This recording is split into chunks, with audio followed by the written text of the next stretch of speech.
Hi welcome back to my channel. ఈరోజు కథ నా ప్రియ సఖి ఒకటో భాగాన్ని వినేద్దాం. అది న్యూయార్క్ నగరం. రాత్రి 11:50 అవుతుంది. శ్రీ, నీతో ఒక విషయం చెప్పాలి అని అంటుంది మేనక. చెప్పు మేనక అంటాడు శ్రీ.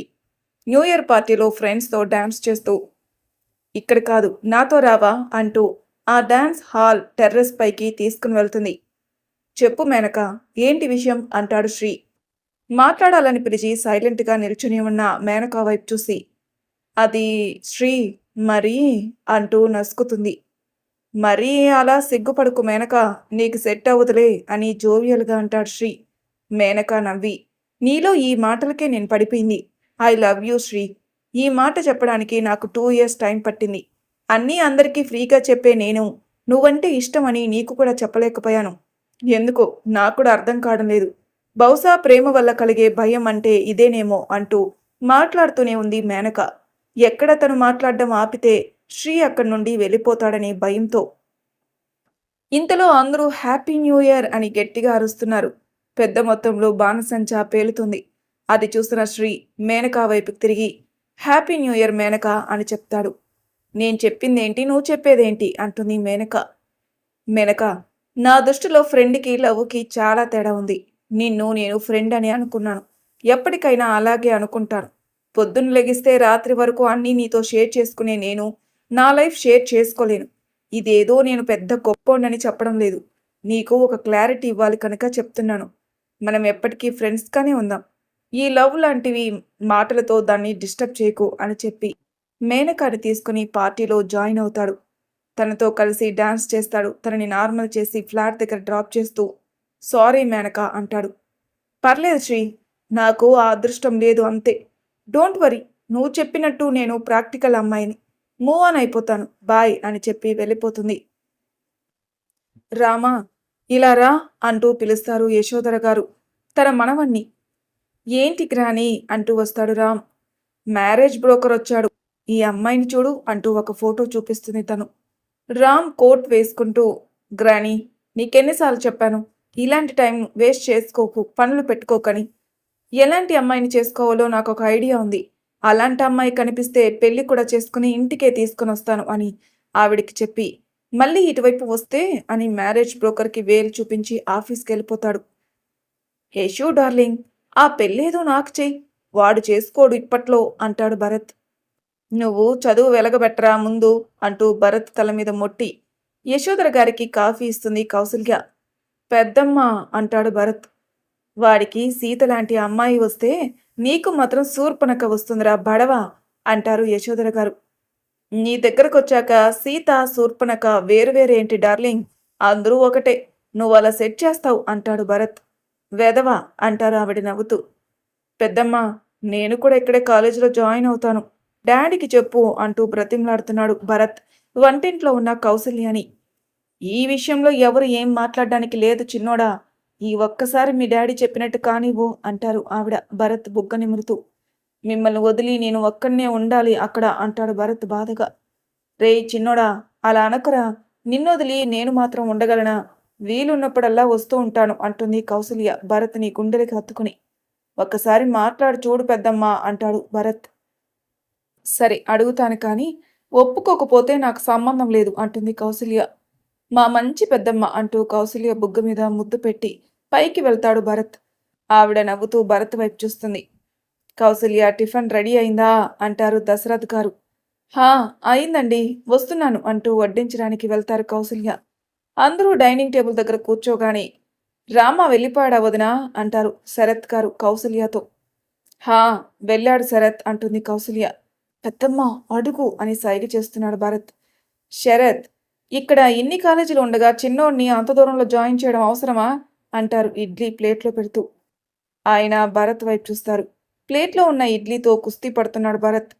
అవసరమే వదిన, ఇక్కడుంటే టైంకి తిండి పెట్టే మీరు, అడగకుండానే డబ్బులిచ్చే అన్నయ్య, ఏ గొడవలకు వెళ్ళినా వెనకేసుకుని వచ్చే రామ, వీడిని ఒక్క మాట కూడా అననివని మా అమ్మ మహతి పూర్తిగా బాధ్యత లేకుండా అవుతాడు. అందుకే కొన్నాళ్ళు ఇంటికి దూరంగా ఉంటే మారుతాడు అంటారాయన. ఆ మాటకి ఎవరూ ఏమీ అనలేక భరత్ వైపు జాలిగా చూస్తారు. ఎందుకురా ఎప్పుడు చూడు వాణ్ణి ఏదో ఒకటి అంటూనే ఉంటావు? పాపం తల్లి లేని పిల్లాడు అంటారు యశోధర గారు. అంతకు మించి ప్రేమగా చూసుకుంటున్నారు వదిన వాణ్ణి. వాణ్ణి వెనకేసుకురాకమ్మా అంటాడు శరత్. బాబాయ్ పాపం అన్నయ్య అంటుంది మహతి. మహాబంగారం, నీకు కాలేజీకి టైం అయింది, త్వరగా తిను వెళ్దాం అంటూ మాట మారుస్తారాయన. ఇక ఎవరి మాట వినడని అర్థమై సైలెంట్గా ఉంటారు అందరూ. శరత్ ఎదురుగా ఉండడం వల్ల భరత్ కూడా సైలెంట్గా ప్లేట్లో తలదిచ్చేసి తింటున్నాడు.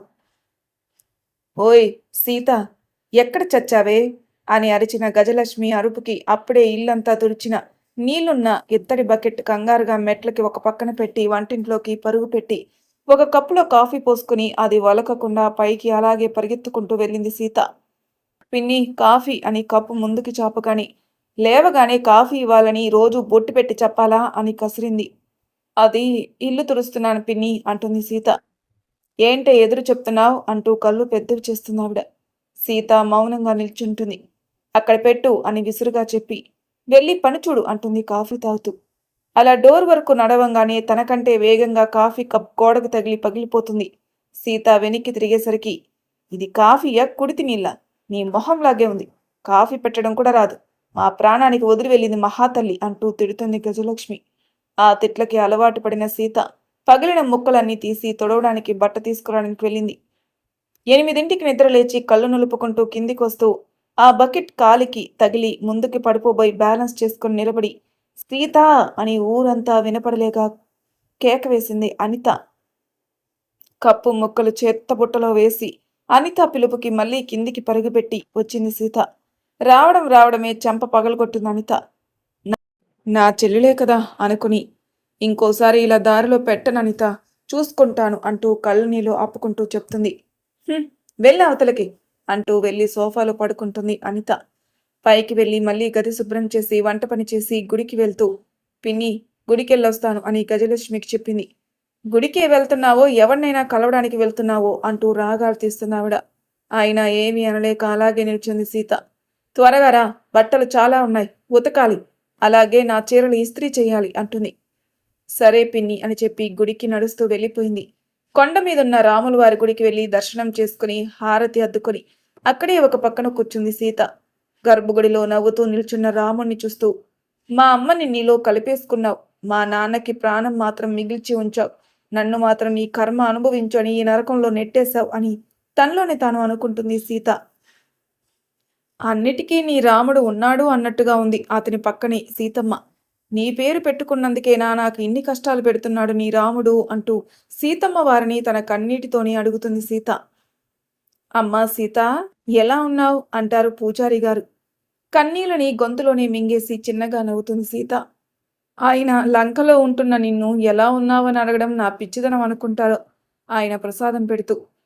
ఆయన పెట్టిన ప్రసాదాన్నే ఆ పూటకి భోజనం అనుకుని తినేసి మళ్ళీ నడుచుకుంటూ ఇంటికెళ్ళింది. లంకంత కొంపకి బండెడు చాకరీ చేసి వాళ్ళు పెట్టే ఆ ఒక్క ముద్ద కూడా వాళ్ళనే మాటలు వింటూ తినలేక పెట్టిందాన్ని పడేయడానికి మనసు రాక కష్టంగా తినేసి అన్నీ సర్ది స్టోర్ రూంలో ఒక పక్కన ముడుచుకుని పడుకుంది సీత. ఏయ్, ఎక్కడున్నావు నువ్వు, ఎప్పుడు నాకు కనిపిస్తావు అంటూ ఒక పెయింటింగ్ వైపు చూసి మాట్లాడుతున్నాడు శ్రీ. నువ్వెవరు, అసలు ఎక్కడుంటావు, అసలు నువ్వు నిజంగా ఉన్నావా, నా ఊహ మాత్రమేనా, అప్పుడప్పుడు కలలో కనిపిస్తావు, కనుమరుగైపోతావు, నిజంలో ఎప్పుడు కలుస్తావో అనుకుంటూ తన బెడ్ మీద వాలుతాడు శ్రీ. ఆ రాకాసి మన సీతని ఎన్ని మాటలంటుందో, ఎంత చాకరీ చేపిస్తుందో. ఊర్లో సగం భూములు దాని పేరునే ఉన్నా పడుకోవడానికి 6 అడుగుల ఆ ఇంట్లో వెతుక్కోవలసిన కర్మ పట్టిందానికి. అయినా నా తమ్ముడే బాగుండి ఉంటే దానికి ఈ కష్టం వచ్చేదే కాదు. ఇందిరా చనిపోయి ఏ లోకాన ఉందో కాని దాని కూతుర్ని మాత్రం ఈ రాకాసి కాల్చుకు తింటుంది. ఎవరిని ఆ ఇంటి చుట్టూ రానివ్వదు, సీతని ఎవరితో మాట్లాడనివ్వదు. ధైర్యం చేసి మనం మాట్లాడినా ఇంట్లోకి వెళ్ళాక గొడ్డును బాదినట్టు బాదుతుంది అనే భయంతో మనం మాట్లాడలేకపోతున్నాం. ఈ నరకం నుండి దాన్ని బయటపడేసేవాడు ఎక్కడున్నాడు, ఎప్పుడొస్తాడు అని మేనకోడలి పట్ల తన బాధని భర్తతో పంచుకుంటుంది పద్మ. భార్య మాటలు వింటూ సీతని ఎలాగైనా ఆ గజలక్ష్మి నుండి కాపాడాలి అనే ఆలోచనలో ఉన్నారు శ్రీనివాస్. అర్ధరాత్రి అవుతుండగా ముక్కు పుట్టాలు అదిరిపోయే వాసన రావడంతో కళ్ళు తెరిచి చూసింది సీత. తన పక్కన కూర్చుని నీచపు దృష్టితో తననే చూస్తున్న రవీంద్రాన్ని చూసి బెదురుకొని కంగారుగా ఒక్క ఉదుటన లేచి అక్కడి నుండి వెళ్ళిపోబోయింది.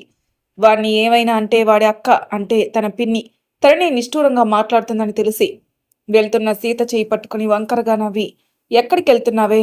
ఎలాగో నువ్వు నా కాబోయే పెళ్ళానివి. ఇంకా ఏంటి మనకడ్డు అంటూ వాగుతున్నాడు.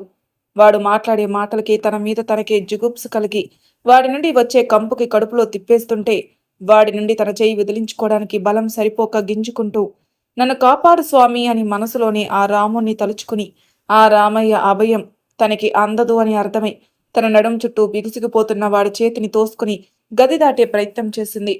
మరో అడుగు వేస్తే గది దాటుతుంది అనగా తన ఓని పట్టుకుని వెనక్కి లాగాడు రవీంద్ర. తనని ఆక్రమించడానికి చాలా ప్రయత్నిస్తున్నాడు. సీత కూడా తప్పించుకునే మార్గం కోసం శోధిస్తుంది. ఇక తప్పించుకోవడం తన వల్ల కాదని అర్థమైంది సీతకి. చేతికి అందిన కర్ర తీసుకుని రవీంద్ర తల పగలగొట్టేసింది.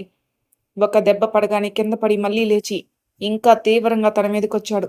వెంటనే తేరుకున్న సీత తన శక్తిని అంతా కూడదీసుకుని ఇంకో దెబ్బ వేసింది. ఆ దెబ్బకి కింద పడిపోయాడు రవీంద్ర.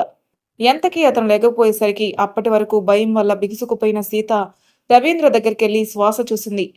భయం వల్ల మొదట ఏమీ తెలియలేదు. అంతే, గుండె ఆగినంత పనైంది సీతకి. చేతి వేళ్లల్లో కదలిక ఉండడం చూసి ఊపిరి పీల్చుకుని బయటికెళ్లి ఏదో ఆకు పసరు తెచ్చి తను కొట్టిన దగ్గర పసరు పూసి కట్టింది. అక్కడి నుండి బయటికెళ్లి గోడ కానుకుని కూర్చుంది. తుడిలో తప్పించుకున్న తన పరిస్థితి గుర్తు చేసుకోగాని బాధ భయం కరిగి కన్నీళ్లుగా బయటకొచ్చేశాయి. ఎముకలు కొరికే చలిలో అలాగే కూర్చుంది. మనసంతా ఏదో అలజడిగా అనిపించి నిద్రలేచాడు శ్రీ. నిద్ర పట్టుక బాల్కనీలో ఉన్న బీన్ బ్యాగ్ పై కూర్చొని ఆకాశంలో ఉన్న చందమామ వైపు చూస్తూ అందులో తన జాబిలిని చూసుకుంటూ, నువ్వు క్షేమంగానే ఉన్నావా? ఎందుకు నాకు ఇంత ఇదిగా ఉంది? నువ్వేదో ఇబ్బందిలో ఉన్నావని నా మనసు కనిపిస్తుంది. ఎందుకిలా? నీ పేరు ఊరు కూడా నాకు తెలీదు. అసలు నేను ఊహించుకునే నువ్వు ఉన్నావో లేదో కూడా నాకు తెలియదు. కానీ నా మనసు నిన్ను తలుచుకుంటుంది, నీ తోడు కోరుకుంటుందని ఆలోచిస్తూ అలాగే చెలలో నిద్రపోయాడు. ఉదయం అవుతుండగా మెలకు వచ్చేసరికి తనెక్కడ పడుకుందో చూసుకుని రాత్రి జరిగింది తలపుకు రాగానే మళ్ళీ భయంగా అనిపించి మెల్లగా ఇంట్లోకి నడిచింది. రోజులాగే తన పని తాను చేసుకుంటూ నిమిషానికి ఒకసారి స్టోర్ రూమ్ వైపు చూస్తూ ఉంది. రవీంద్ర, పిన్ని అనిత నిద్రలేస్తే తన పరిస్థితి ఏంటని ఆలోచిస్తూ వాకిలి ఊడ్చి కల్లాపు చల్లి ముగ్గు వేసి ఇల్లంతా శుభ్రం చేసి ఆ గదిలోకి వెళ్ళడానికి ధైర్యం చాలక అది అలాగే వదిలేసి స్నానానికి వెళ్ళిపోయింది. తను బయటకొచ్చేసరికి ఎదురుగా ఉన్న రవీంద్రాన్ని చూసి తల తిప్పుకొని ఇంట్లోకి వెళ్ళిపోయింది. దేవుడి దగ్గర దీపం పెడుతున్న తనని చూస్తూ, నన్నే కొడతావా? చెప్తా ఉండని పని అనుకొని హాల్లో నిల్చొని ఉన్న అక్క అక్క అంటూ గజలక్ష్మిని పిలిచాడు. తమ్ముడు పిలుపు అరుపులాగా వినపడి నిద్రలేచి కిందికొచ్చి, ఏంట్రా ఉదయమే ఈ కేకలు అంటూ విసుక్కున్నారు. ఏంటంటావేంటక్క? నిన్న రాత్రి నీ పెద్ద కూతురు ఈ ఇంటి యువరాణి గారు నా తల పగలు కొడితేను అంటాడు రవీంద్ర. సీత కొట్టిందా? నిన్ను అది కొట్టడమేంటి అంటారావిడ. హా, సీత కొట్టింది అంటాడతను. ఎందుకు కొట్టింది అని పళ్ళు నూరుతూ సీత వైపు చూసి అడుగుతుంది గజలక్ష్మి. పెళ్లి చేసుకుంటానంటే కొట్టింది అంటాడు రవీంద్ర. ఆ మాట అబద్ధమని ఆవిడికి తెలిసినా ఈ రోజు వీరిని కొట్టింది అంటే ఏదో ఒకరోజు ఆ దెబ్బ నా మీద పడకపోదనే ఆలోచనతో సీత అని గట్టిగా పిలిచింది. వెంటనే కాఫీ కప్తో వచ్చింది సీత. టేబుల్ మీద కప్పు పెట్టి వెనక్కి తిరగగానే, నా తమ్ముణ్ణే కొడతావా అంటూ సోఫా నుండి లేచి సీత జుట్టు పట్టుకుంది. పిన్ని, అసలేం జరిగిందంటే అని ఏదో చెప్పేలోపే ఏం జరిగిందో వాడు చెప్పాడు.